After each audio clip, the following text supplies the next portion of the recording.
বিবিকে ঠিক রাখতে পারিনি, বিবি বেপরদায় ঘুরছে, স্বামীও মোবাইলের মধ্যে ব্যস্ত, স্বামীও পরকীয়ায় লিপ্ত হয়ে যাচ্ছে, বিবিও পরকীয়ায় লিপ্ত হয়ে যাচ্ছে। হে মুমিন মুসলমান, কবিরা গুনার একটি গুনাহ হলো কারো সাথে পরকীয়া করা।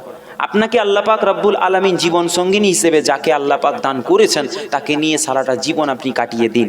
সমাজে কিছু আলেম ওলামা বলে না, 4টে বিয়ে করো, 4টে বিয়ে করো, কি জি বলে কি বলে না? হ্যাঁ, 4টে বিয়ে করেন আপনি, এটা সুন্নতের মধ্যে একটি অন্যতম সুন্নত। কিন্তু আপনার একটিতেই আপনি সন্তুষ্ট আছেন, আপনি 4টে করতে যাবেন কেন? আপনি যখনই 4টের কথা বলবেন দেখবেন আপনাকে ঘরে পিটাচ্ছে। মুসলমান সম্মানিত হাজিরিনে কেরাম, আপনারা শুনবেন তো আলোচনা? জি না মুফতি সাহেবকে ডেকে নিতে বলবো? আমি আসিনি কোনোদিনও, আমি এইভাবেই কেটে কেটে কথা বলি। হয়তো আপনারা আজকে ওয়াজের মজলিসে একটু সুর তাল না দিলে বক্তা অথবা মৌলানা পছন্দ হয়নি, কিন্তু জি আমি এইভাবে আলোচনা করি। আপনাদের অসুবিধা আছে নাকি? নেই তো? সকলে শুনবেন তো? হাত তুলেন তো, কে কে শুনবেন না হাত তুলেন। শুনবেন না আপনারা? কেউ শুনবেন না কি জি? আপনিও শুনবেন না? মাশাআল্লাহ, সুবহানাল্লাহ। একবার তাকবীর দেন, নারায়ে তাকবীর, নারায়ে তাকবীর।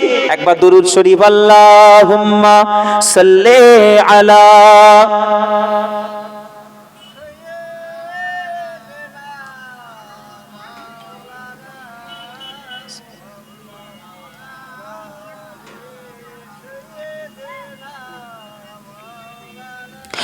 আমাদের ছিল এক সোনালী অতীত, নাড়িয়ে দিতাম সব জালিমের ভিত।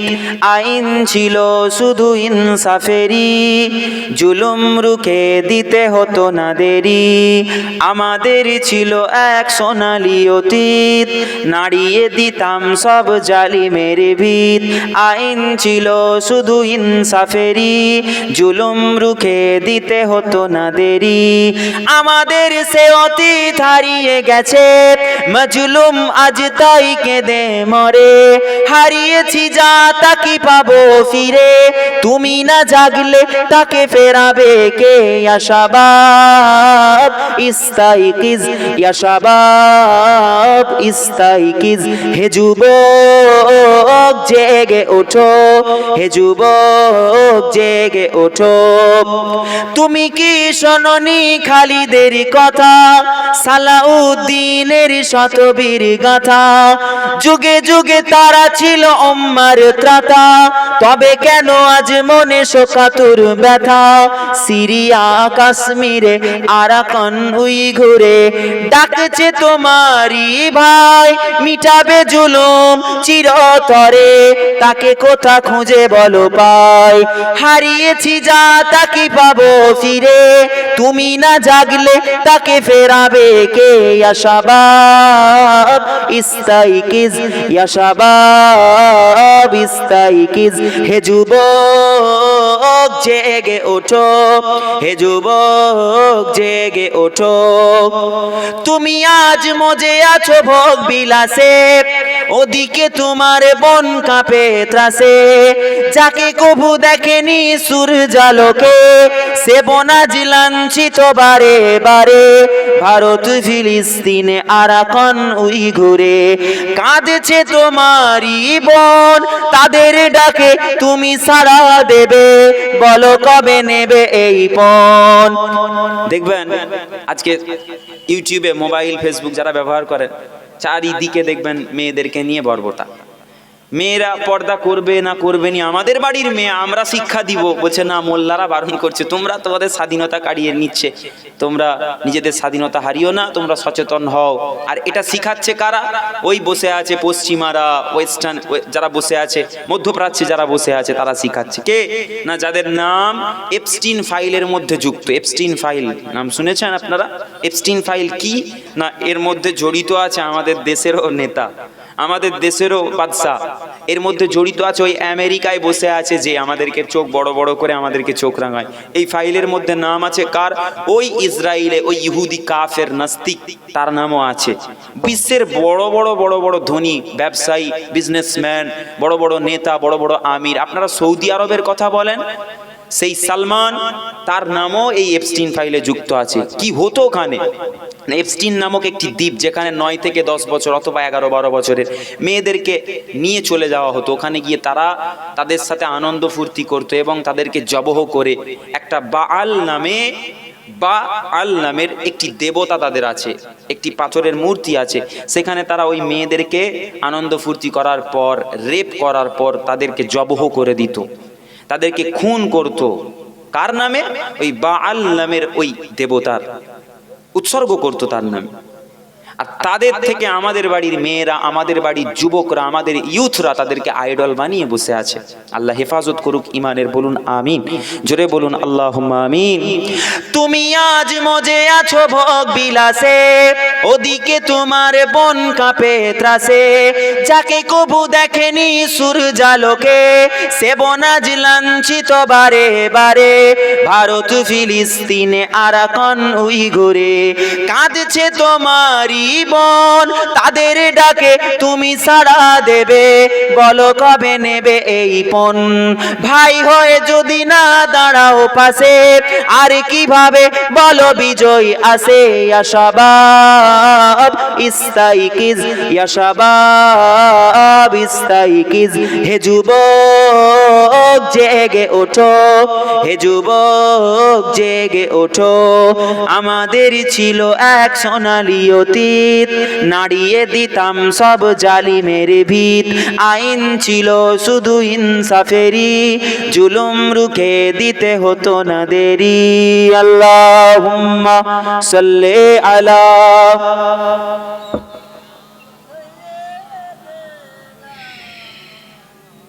একটু জোরে পড়েন, ওয়ালা আলে সাইয়্যিদিনা। মুসলমানের ছেলেরা, অনবীর উম্মাত উম্মতিরা, আকা মাওলা রাসূলুল্লাহ সাল্লাল্লাহু আলাইহি ওয়াসাল্লাম জানিয়ে দিলেন, আয় আমার সাহাবারা ও আমার সম্মানিত সাহাবীরা, শোনো শোনো, আমি হাবিবুল্লাহ জানিয়ে দিলাম, আমি আকা মাওলা জানিয়ে দিলাম, দুনিয়া জমিনে আমি আকা মাওলা ইন্তেকাল করে চলে যাব। আমার ইন্তেকাল কিয়ামতের একটি আলামত। যেমন করে আল্লাহ জানিয়ে দিয়েছেন, ইকতারাবাতিস সাআতু ওয়ান শাক্কাল কামার, চন্দ্র বিদীর্ণ হয়েছে, চন্দ্র দুটুকরো আল্লাহ করেছেন। কার ইশারায়? হাবিবুল্লাহ আঙ্গুলের ইশারা করেছে। আল্লাহ পাক চাঁদকে দুটুকরো করে দিয়েছে। আবু জেহেল সচক্ষে দেখেছে, ওই সিরিয়ায় যাওয়া বাণিজ্য করা লোকগুলো দেখেছে। আর কে দেখেছে? না হাবিব ইবনে মালিক দাঁড়িয়ে দাঁড়িয়ে দাঁড়িয়ে দাঁড়িয়ে সেও লক্ষ্য করেছে। আল্লাহ এই জন্য জানিয়ে দিয়েছে, ইকতারাবাতিস সাআতু ওয়ান শাক্কাল কামার। আল্লাহ পাক বলছেন, নিশ্চয়ই চন্দ্র বিদীর্ণ হয়ে গিয়েছে, চাঁদ দুটুকরো হয়ে গিয়েছে, অতএব কিয়ামত খুব সন্নিকটে, কিয়ামত খুব আসন্ন। ও আমার বান্দা বান্দিরা, আমি আল্লাহ পাক জানিয়ে দিলাম, দুনিয়া জমিনে তোমরা যারা জিনা করো, তোমরা যারা সুদ খাও, তোমরা যারা হারাম কাজে লিপ্ত হয়ে যাও, তোমরা ঈমান বাঁচাও, তোমরা ঈমানকে মজবুত করো। তোমরা মনে মনে হয়তো ভাবতে পারো, আল্লাহর রাসূল হাদিস শরীফের মধ্যে এসেছে, আল্লাহ পাক রব্বুল আলামিন বলেন, বান্দা যদি এটা মনে করে যে আমি তো গুনাহ করেছি, আর মনে হয় মাফ পাবার রাস্তা নাই, এটাই হলো তার ঈমানের দুর্বলতা। বারবার বারবার শয়তান চায়, বারবার মানুষের মনে উসওয়াসা ভরে দেয়। কি উসওয়াসা?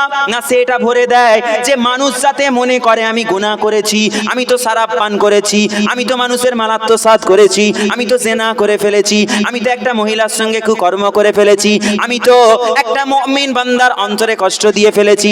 এবার মনে হয় আল্লাহ পাক রব্বুল আলামিন কোন রাস্তা রাখে না, আল্লাহ মাফ করবে না।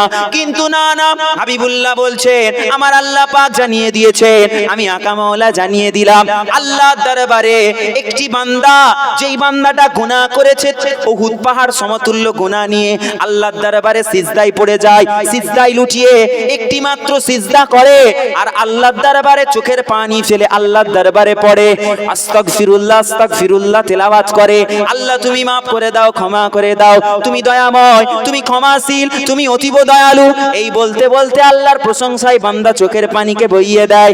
আল্লাহর হাবিব বলছেন, আল্লাহ ওয়াদা করেছেন, এই হাবিবুল্লাহ, এই সুলতানুল আম্বিয়া, এই ইমামুল মুরসালিন, আমি আল্লাহ পাক বান্দার চোখের এক বিন্দু পানি জমিনে পড়ে জমিন ভিজার আগেতে আমি আল্লাহ পাক আরশে মুআল্লাতে তার গুনাহ খাতাকে maaf করে দিয়ে আমি আল্লাহ পাক তাকে বেগুনাহ বানিয়ে দিব।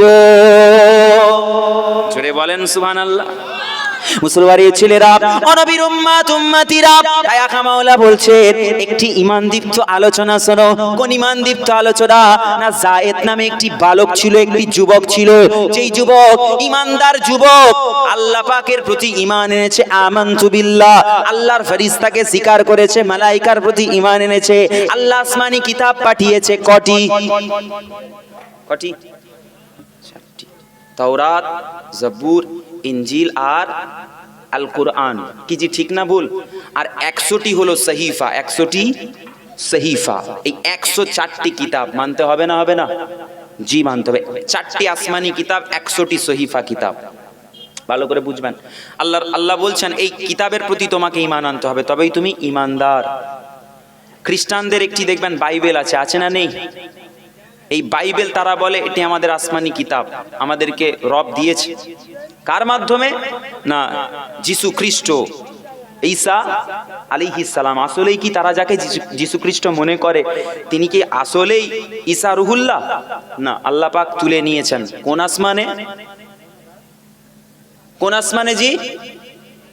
হ্যাঁ, বা আপনারা তো আওয়াজ শুনেন মাশাআল্লাহ মন দিয়ে। অনেকে বসে থাকে খালি এরকম করে বসে থাকে। তাহলে এখানে বসে থাকা একটি ব্যক্তি বলুন তো যে 10টি সাহাবীর নাম আমার মুখস্থ, আমি বলে দিব বাবাজি। কে জানেন? হাত তুলেন তো একটু। 10 জন সাহাবীর নাম পারবেন না কেউ? জি আচ্ছা ছাড়েন। একটি ব্যক্তি হাত তুলেন যে 10টি বছর ওয়াজ শুনছেন এবং আপনি বলতে পারবেন যে আমি 5টি কলেমা আমি বলে দিব এখানে বসে বসে গড় গড় করে। একটি ব্যক্তি হাত তুলেন। কেউ নেই? আচ্ছা, ভালো করে ওয়াজের মজলিসে বসলে ভালো করে। আমরা শিখেছি কি বলুন তো? আমরা বসে বসে বসে বসে আমরা ঘটনা শুনেছি। ওই ঘটনার উৎস, ঘটনার মূল আলোচ্য বিষয় আমরা বুঝিনি। শুধু সারমর্ম মাথার উপর দিয়ে, যখন ঝড় যায় দেখবেন মাথার উপর দিয়ে হাওয়া বয়ে যায়, শরীরে এসে আটকে যায়, যা বয় মাথার উপর দিয়ে। গাড়ি যখন যায়, গাড়ি সিডেন গাড়ি হলে দেখবেন গাড়ি হাওয়া পাস করে খুব সুন্দর, সেরকম মাথার উপর দিয়ে হাওয়া বইছে। ওয়াজ মাথার উপর দিয়ে যাচ্ছে, শুনিনি এক ধ্যানে। যখন হুজুর বলেছে জোরে বলুন, তখনই বলছি সুবহানাল্লাহ। হুজুর বলছে ঠিক কিনা? বলছে ঠিক। আলোচনা শুনিনি, যখন বলছে ঠিক কিনা বলছে হ্যাঁ ঠিক। এটা আমাদের ঈমান। ঈমানের খোরাক কি? এই জায়গায় বসে আলোচনা শ্রবণ করা। এটিই ছিল মুজাদ্দিদ জামানের নীতির একটি অন্যতম একটি নীতি। যেখানে বসেছো আন্তরিকতার সাথে বসে জিকিরও করো, আন্তরিকতার সাথে বসে আলেম ওলামা তাদের থেকে কিছু জ্ঞানের কথা শিখে নাও। শোনেন ঈমানদীপ্ত একটি আলোচনা। মুসলমানের ছেলেরা, নবীর উম্মত উম্মতিরা, যায়েদ নামের একটি ব্যক্তি ছিল যার ঈমান ছিল মজবুত, যার ঈমান ছিল শক্ত। কোন বান্দা ওই সময়ের যায়েদের থেকে বড় ঈমানদার কেউ ছিল না, কেউ ছিল না। কোথায় ছিল তার বাড়ি? না, কিরমান নামক একটি শহর। শহরের নাম নিশ্চয়ই শুনেছেন। শুনেছেন নাম? কিরমান নামে একটি শহর। কোথায় অবস্থিত? বর্তমান যেখানে যুদ্ধ চলছে। নাম কি দেশের? জি, কি নাম দেশের? যুদ্ধ হচ্ছে না? বলেন না, কথা বলেন আমার সঙ্গে। না জিজ্ঞাসা করলাম বলে নিজেকে ছোট ছোট ফিল করছেন? না, নিজেকে ছোট ভাবার কিছু নেই। এখানে বসে আমি সাহাবীদের নাম যদি বলে দিই আপনারা মুখস্থ করে শুনে চলে যাবেন। এখন ফোন আছে, ফোনে যদি রেকর্ড করে বারবার ওটিকে রিপিট করেন, আপনি ইনশাআল্লাহ 10টার জায়গায় 20টা অথবা 50টা আপনি সাহাবীর নাম মুখস্থ করতে পারবেন। কিন্তু না, আমাদের ছেলেরা কি করে জানেন? আমাদের ছেলেরা গান, আপনি বলেন তো একটি হিন্দি গান বাবা শোনাও তো তুমি। বিয়ের ইন্টারভিউতে যদি বলেন 10টি সাহাবীর নাম শোনাও, পারবে না। কলমা শোনাও, পারবে না। কি শোনাতে পারবে? একটি হিন্দি গানের একটি হিন্দি সিনেমার একটি গান শুনিয়ে দাও, আরামসে একদম 4-5 লাইন শুনিয়ে দিবে। কিন্তু 10টি সাহাবীর নাম বলতে পারবে না। কথা ঠিক না ভুল? মিলছে না মিলেনি গো? এই জন্যই তো মজলিস দিয়েছেন, শিখার জন্য। হযরতে যায়েদ, এই যায়েদ কি করেছিল? না, কিরমান শহরের মধ্যে অন্যতম একটি ব্যক্তিত্ব ছিল। তার প্রফেশন কি ছিল? কাজ কি ছিল? না, গরিব ছিল, অসুস্থ ছিল, বিমার ছিল, যুবক বয়স, ইয়ং বয়স। ওই ছেলেটি ওই পাহাড় কিরমান শহরের সবথেকে উঁচু একটি পর্বতের পাদদেশে, পর্বতের পার্শ্ববর্তী একটি জায়গায় একটি কুঁড়ে ঘর নির্মাণ করেছিল। যেই ঘরে বসে বসে আল্লাহর ইবাদত করত, আল্লাহর বান্দেগি করত।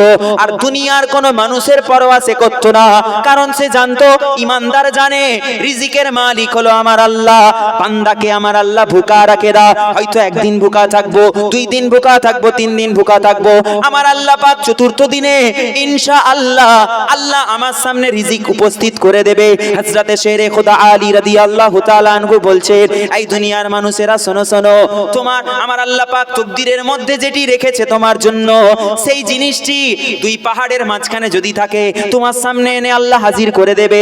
আর তোমার তকদিরে যেটি নেই, তোমার 2 ঠোঁটের মাঝখানে যদি চলে আসে, তুমি বিসমিল্লাহ বলে খেতে যাবে, আল্লাহ তকদিরে রাখে না, ওই জিনিসটিকে আল্লাহ পাক মুখ থেকে ছিনিয়ে নিবে, তুমি খেতেও পারবে না। শুনছেন তো? তকদিরে নেই। আপনি একটি বিস্কিট তুলেছেন, তকদিরে নেই, বিস্কিটটি কি হবে? আমার হাত থেকে পড়ে যাবে। কে খাবে? কুকুর খাবে। ওই কুকুরের তকদিরে আল্লাহ লিখে রেখেছিল। মুসলমানের ছেলেরা, নবীর উম্মত উম্মতিরা, এই যায়েদ, হযরতে যায়েদ, এনার সময়ে একটি বাদশা ছিল। যেই বাদশা খুব চিন্তিত থাকতো, খুব গভীর চিন্তায় থাকতো। কেন না, তার সাম্রাজ্যে, তার প্রদেশে, কিরমান সাম্রাজ্যের মধ্যে, কিরমান এলাকায় এমন কোন বান্দা তিনি খুঁজে পাননি যেই বান্দাটি হলো সৎ, যেই বান্দাটি হলো ইমানদার, যেই বান্দার ইমান মজবুত, যেই বান্দা সত্য কথা বলে, কাউকে পেল না। এমত অবস্থায় বাদশার দরবারে একটি ব্যক্তি উপস্থিত হলো। উপস্থিত হয়ে বাদশাকে যখন চিন্তিত দেখলো, বাদশাকে আরজ করলো, হুজুর আপনাকে আমি চিন্তিত দেখছি, আপনার চিন্তার কারণটি একটু বলে দিন। ওই সময়ে বাদশা বলতে লাগলো, শোনো শোনো, আমার কয়েকটি মেষ রয়েছে, আমার কয়েকটি ছাগল এবং ভেড়া রয়েছে। যেই ছাগল এবং ভেড়াগুলো চড়ানোর জন্য আজ পর্যন্ত আমি বাদশা যাকে যাকে দায়িত্ব দিয়েছি, কেউ নিজের দায়িত্ব ঠিকমতো পালন করে না। হয়তো আমার 20টি বকরি আছে, 20টি ছাগল আছে, ওই 20টি ছাগলের মধ্য থেকে 2টি ছাগল সে বাজারে বিক্রি করে দিয়েছে।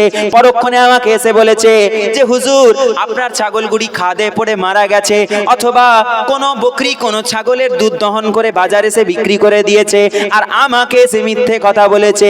এই রকম ভাবে সমস্ত মানুষ আমার সাথে আজ পর্যন্ত বিশ্বাসঘাতকতা করেছে, কোন ইমানদার আমার সামনে আজ পর্যন্ত আসলো না, আমি তো খুঁজে পেলাম না। মনে হয় এই কিরমানের মধ্যে এমন কোন ব্যক্তি নাই, এমন কোন ছেলে নেই, যুবক নেই। ওই সময়েতে সামনে দাঁড়িয়ে থাকা উপস্থিত ওই ছেলে জবাব দিতে লাগলো, ওই ব্যক্তি জবাব দিতে লাগলো, ও বাদশা, ও সুলতান, আপনি যদি আমাকে হুকুম করে দেন, আমি এমন একটি যুবক, এমন একটি ছেলেকে আপনার সামনে হাজির করব। হয়তো আপনার তাকে পছন্দ হবে না, কিন্তু বিশ্বাস করুন, আপনি যে আমানত তাকে রক্ষা করতে দিবেন, আপনার আমানতের খেয়ানত সে মৃত্যু পর্যন্ত করবে না। আমানতের খেয়ানত করা একটা গুনাহের কাজ। আপনার আমানতের খেয়ানত সে করবে না ইনশাআল্লাহ। যখন এমন বলেছে, বাদশা বলছে ঠিক আছে, ওই ব্যক্তিকে, ওই ছেলেকে আমার সামনে হাজির করো। চলে গেল। ওই ব্যক্তি গিয়ে যায়েদকে বলছে, যায়েদ, তোমার জন্য বাদশার দরবারে একটি চাকরির ব্যবস্থা করে দিয়েছি, একটি কর্মের ব্যবস্থা করে দিয়েছি। যখন এমন কথা বলে, যায়েদ বলতে লাগে, বাদশার দরবারে আমার জন্য কি চাকরি? না, তোমার যেটি প্রফেশন, তুমি যেই কাজের মধ্যে লিপ্ত থাকে, ওই কাজটি পূর্বে তোমার মালিক তোমাকে তাড়িয়ে দিয়েছে, কাজ থেকে বের করে দিয়েছে, চলো বাদশার কাছে তুমি ঢুকে যাও। বাদশার দরবারে নিয়ে গেছে। যেই গিয়েছে, এখন বাদশার দরবারে তৎকালীন সময়ে বাদশার কাছে যেই হাজির হতো, মাথাটাকে নত করতে হতো। এটাই ছিল সম্মান জানানোর একটি পদ্ধতি, একটি রাস্তা। শুনছেন? কিন্তু যায়েদ যখন বাদশার দরবারে হাজির হলো, হাজির হওয়ার পরেতেই বাদশার দরবারে মাথাটি উঁচু করে বাদশার কাছে এসে বলল, বাদশা সালাম নিবেন, আপনি কি আমাকে ডেকেছেন? সুবহানাল্লাহ বলে। বাদশা তখন প্রশ্ন করছে, এই যুবক, তুমি আমার সামনে মাথা নত কেন করলে না?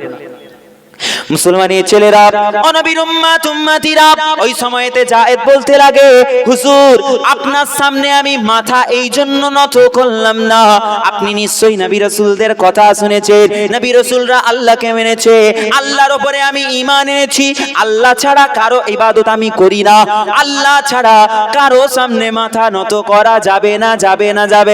বাদশা বলে, এই যুবক, তোমার এই কাজটি দেখে আমি বড়ই খুশি হয়ে গেছি। চাও যাও, আজ থেকে তোমাকে আমার এই কাজটি তোমাকেই করতে হবে, দায়িত্ব দিয়ে দিলাম। প্রত্যেক দিন তুমি আমার এই ছাগলগুলি নিয়ে তুমি ওই উঁচু পাহাড়ের পাদদেশে যেই জমিগুলো রয়েছে ওইখানে গিয়ে আমার এই ছাগলগুলোকে প্রত্যেকটা দিন সকাল থেকে সন্ধ্যা পর্যন্ত তুমি চড়িয়ে নিয়ে আবার আমার দরবারে ফিরিয়ে দিয়ে চলে যাবে। এটি হলো প্রত্যেক দিনের তোমার একটি কাজ। বুঝছেন? জি, মাথাটা নাড়াচ্ছেন নি কেন? আপনারা শুনছেন তো? কথা বলবেন, নাহলে বলবো আপনারা হয়তো কবরে চলে গেছে। কমিটির, আপনারা কমিটির আর বাকি সব এলাকার কমিটির কজন সদস্য আপনারা? 50 জন?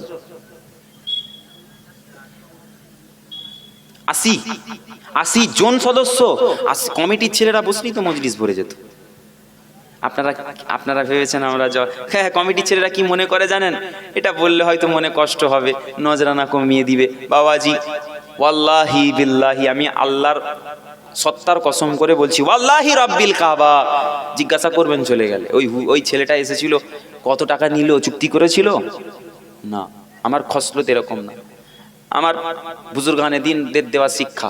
আমার একজন নানা ছিলেন, নাম হয়তো যুবকরা শুনে থাকবে, কারণ ওরা বেশি ফোন ঘাঁটে, ফেসবুক ইউটিউবে দেখেছে। প্রতাপপুর দরবার শরীফ সৈয়দ খালিদ হুসাইনি রহমাতুল্লাহ আলাইহি কে ছিলেন? মিজলা হুজুর পীর কিবলা রহমাতুল্লাহ আলাইহি তিনার খলিফা ছিলেন, ফুরফুরা শরীফের খলিফা, সৈয়দ ঘরানা, আহলে বায়ত ঘরানা। তিনি বলেছিলেন একদিন আমাকে, কচি জলসা করছো, করো, কষ্ট দিয়ে মানুষের থেকে অর্থ নিও না, কষ্ট দিয়ে অর্থ নিও না। কিন্তু বর্তমান সময়ে অনেক জায়গায় ঘুরছি, বলিনি আমি কোথাও, কিছু কিছু এমন জায়গা আছে, একটি জায়গায় গিয়েছি, জায়গার নাম বলবো না, নাহলে আল্লাহর দরবারে গুনাহ লুকিয়ে রাখা মুমিনের কাজ। অপর ভাই ভুল করলে ভুলটাকে লুকিয়ে রাখা অপর মুমিনের দায়িত্ব। আমি গিয়েছি, প্রায় আমার বাড়ি থেকে, আমাদের ওইখান থেকে দরবার থেকে 160 কিলোমিটার রাস্তা, উত্তরের দিকে। তো গিয়েছি, আপনাদের এটা উত্তর না দক্ষিণ? দক্ষিণ, আমি উত্তরের দিকে গিয়েছিলাম। তো গিয়েছি, জলসা টলসা করে নেমেছি। আমাকে বলছে, ভাইজান পরের বছরের ডেটটা তাহলে লিখে নিন। আচ্ছা ঠিক আছে, ফোন করবে, আমার তো ডায়েরি নেই কাছে, বাড়িতে গিয়ে লিখে নিব খাতায়। নজরানা দিয়েছে, আমি বিসমিল্লাহ বলে নিয়ে নিয়েছি। ও বাবা, রাস্তায় গিয়ে দেখছি একটু তেল পাম্পে পেট্রোল ভরবো, অয়েল রিফিউল করব, তখন দেখছি 2000 টাকা বেরোচ্ছে। কি জি, কেন চেয়ে নেয়? আমি তখন অনুতপ্ত হলাম, আমি রেগে গেলাম। রেগে গিয়ে বলছি, ফোন করে কাল সকালে সকলকে বলে দিবে। আমার সঙ্গে যে হাফেজ সাহেব ছিল, আমি বলছি কালকে সকলকে বলে দিবে, যতগুলো দাওয়াত আছে 15,000 টাকা করে লাগবে। তারপরে আবার কিছুক্ষণ পরে বলছি, না না, ফোন করোনি। এরকম, এটা শয়তানের একটি উসওয়াসা। যারা চেয়ে নেয় তারা কি হারাম নিচ্ছে? না, হারাম না, হারাম না। কিন্তু উসুল নীতি দেখবেন, এক একজন এক একটি নীতি ফলো করে। কথা ঠিক না ভুল বাবাজি? আমি এটা এটা বোঝাতে চাইছি না যে যারা চেয়ে নিচ্ছে, যারা বলছে আমাকে 20,000 দাও, 25,000 দাও, সেটা তাদের এটা প্রফেশন, তারা মেহনত করছে, কথা বলছে, তিনাদের মজুরি নিয়ে নিবে, অসুবিধে নেই। আমি হারাম বলছি না, আমি আমার নীতিতে চলি, আমি আমার নীতিতে কঠিন, আমি আমার জায়গায় শক্ত। আসেন, আলোচনায় ফিরে আসেন। জায়েদকে বাদশা চাকরিতে নিযুক্ত করলো। জায়েদ পরের দিনে সকালবেলা উঠেই, সূর্য ওঠার আগেতে ওই বকরি অথবা ওই ছাগলগুলোকে নিয়ে ওই পাহাড়ের পাদদেশে চলে গেল। একটি তৃণভূমিতে গিয়ে ছাগলগুলোকে ছেড়ে দিল, ওইখানে চড়তে লাগলো তারা। আর জায়েদ ওইখানে বসে বসে বসে বসে ছাগলগুলিকে লক্ষ্য রাখলো। একদিন যায়, দুদিন যায়, 3 দিন যায়, দিনের পর দিন যায়। আর ওই পর্বত, ওই পাহাড়, মাউন্টেন অফ লাইট, যেটাকে আপনি ইংরেজিতে কনভার্ট করলে হয় কোহিনূর। কোহিনূর নাম শুনেছেন তো? মাউন্টেন অফ লাইট, আলোর একটি পর্বত, যেই পর্বতটি আলো দিয়ে ভরা। এই কোহিনূর, এই মাউন্টেন অফ লাইট, কোহিনূর পর্বত, এই পর্বতে রক্ষণাবেক্ষণের জন্য একটি জিন থাকতো। কি থাকতো বাবাজি? জিন। জিন আছে, পৃথিবীর জমিন আল্লাহ পাঠিয়েছে, সৃষ্টি করেছে, বিশ্বাস করি। কি জি করি? হাত তুলেন তো কে কে করেন? জি, বাকি যারা হাত তুলছেনই তারা করেননি।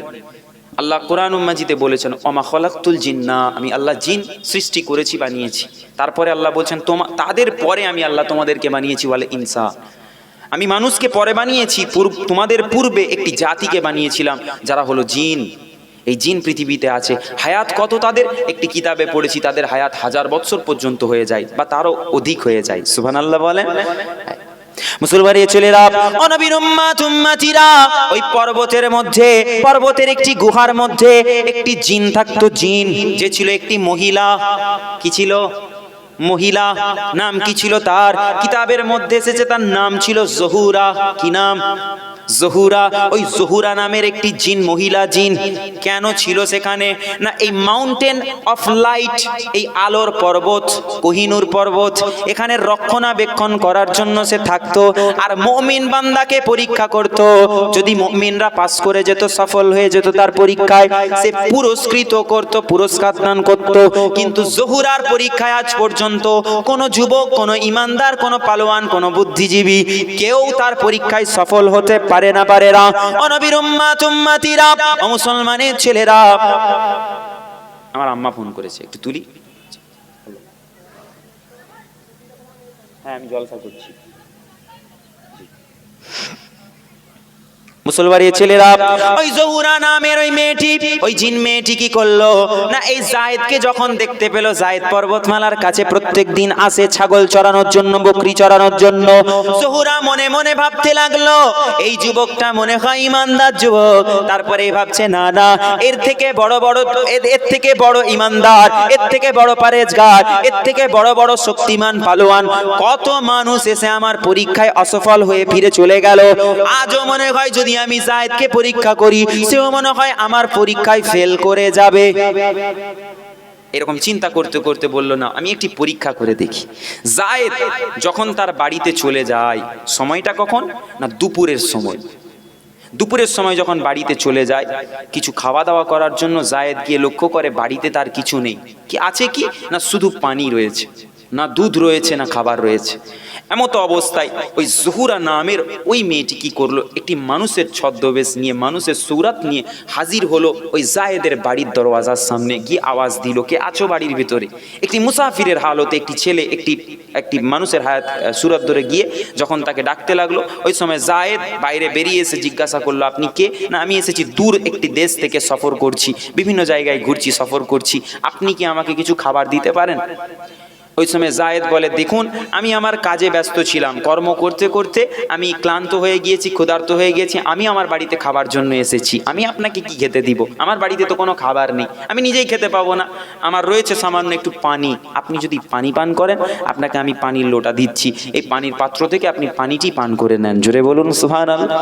মুসলমানের ছেলেরা, ও নবীর উম্মাত উম্মাতিরা, এমত অবস্থায় ওই মুসাফির, ওই জহুরা নামক মেয়েটি বলতে লাগলো, না না যুবক, তুমি যেই ছাগলগুলি ওই দূরে চড়ছে, ওই ছাগলগুলির মধ্য থেকে কোন একটি ছাগলের দুধ দহন করে আমার সামনে হাজির করে দাও, আমি একটু দুধ পান করব। যুবক বলে, না না না, আমি পারবো না।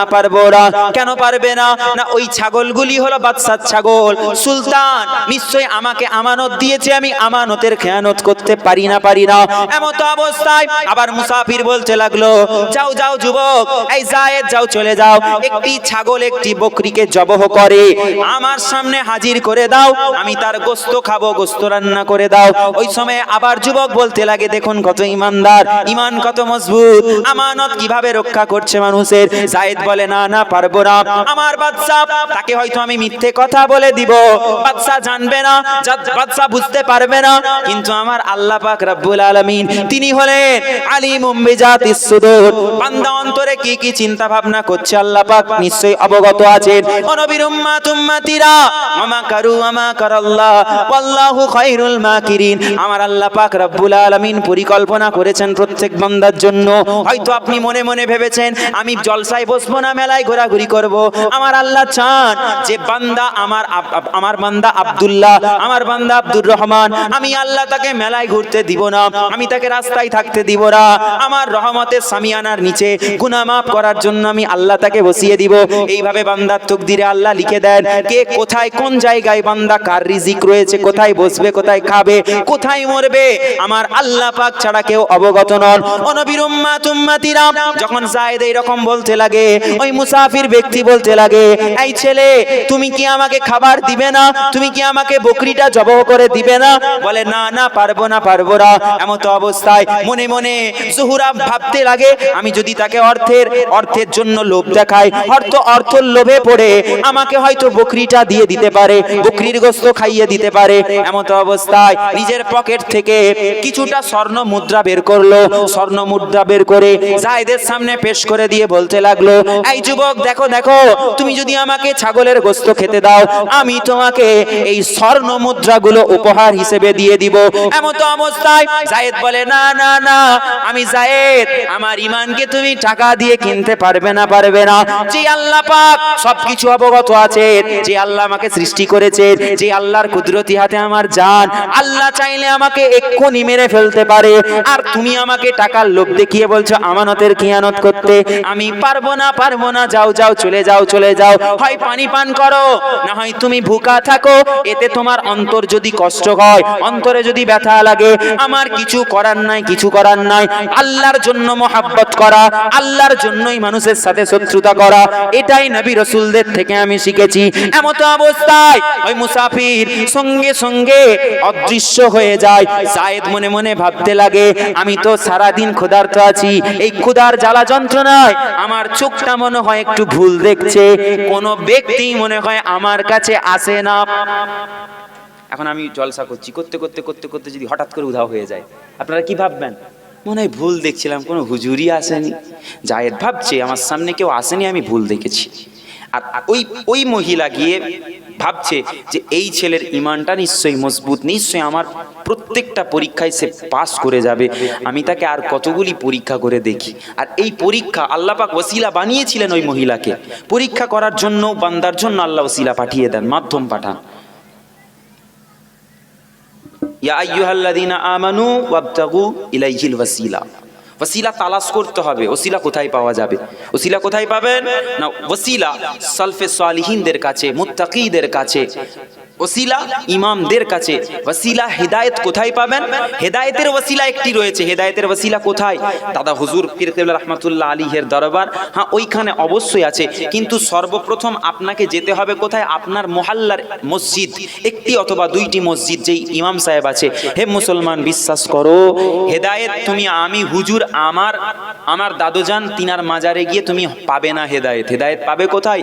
মসজিদ, আল্লাহর ঘর, ইমামের পেছনে তুমি দাঁড়িয়ে যাও, আল্লাহ তোমাকে হেদায়েতের রাস্তায় পৌঁছে দিবে। একবার জোরে বলুন সুবহানাল্লাহ। নামাজ এমন একটি ইবাদত, নামাজ যেই বান্দা পড়ে আল্লাহ পাক তার অন্তরকে প্রসারিত করে দেয়, অন্তরে আল্লাহ পাক প্রশান্তি দান করে। আরেকবার জোরে বলুন সুবহানাল্লাহ। মুসলমানের ছেলেরা, ও নবীর উম্মত উম্মতিরা, যায়েদ আবার কিছুদিন যাওয়ার পরেতে ওই মহিলা আবার মনে মনে ভাবে, আমি আরো একটি পরীক্ষা তার সঙ্গে করব। কেমন পরীক্ষা?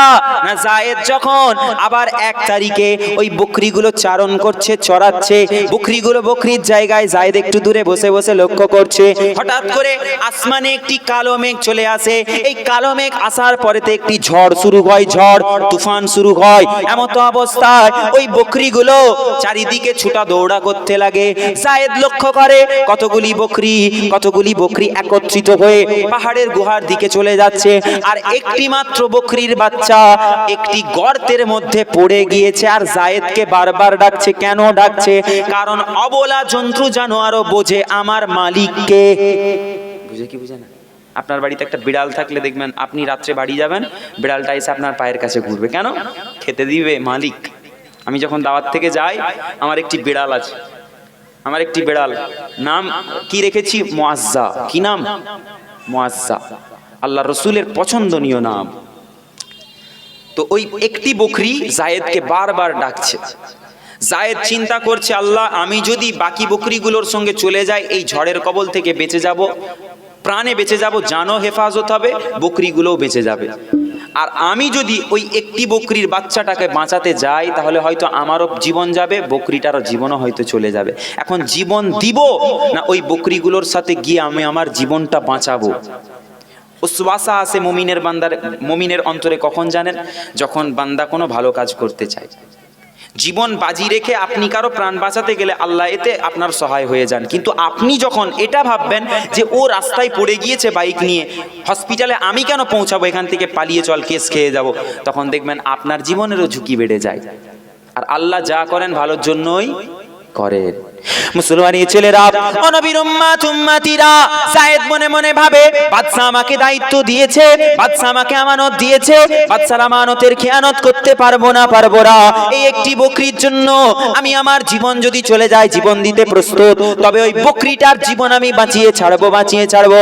ও নবীর উম্মাত উম্মাতিরা, ও মুসলমানের ছেলেরা, এই বলে যায়েদের হাতে একটি লাঠি ছিল। এটি কোন লাঠি? মুসা নবীর লাঠি? না না না, যায়েদের আব্বাজান। তার একটু ইতিহাস বলি ছোট্ট করে। যায়েদের আব্বাজান কি হয়েছিল তার সাথে? না, যায়েদের আব্বাজানও ছিল তার মতো একটি রাখাল। রাখাল বুঝেন তো? মাঠে ঘাটে ঘুরে কাজ করে, ছাগল টাগল চড়ায়, গরু গাধা চড়ায়, তাদেরকে রাখাল বলা হয়। এই রাখাল, তার আব্বাও রাখালের পেশাতে যুক্ত ছিল। তার আব্বা ইন্তেকালের পর যায়েদ এই লাঠিটি পেয়ে যায়, তার আব্বার স্মৃতি হিসেবে এই লাঠিটি রাখে। যায়েদ বলে, আমি যখন এই লাঠিটি আমার সাথে রাখতাম আমার মনে হতো আমার আব্বাজান আমার সাথে আছেন। বাপের স্মৃতি ছেলের কাছে থাকলে বাপের উপস্থিতি এটা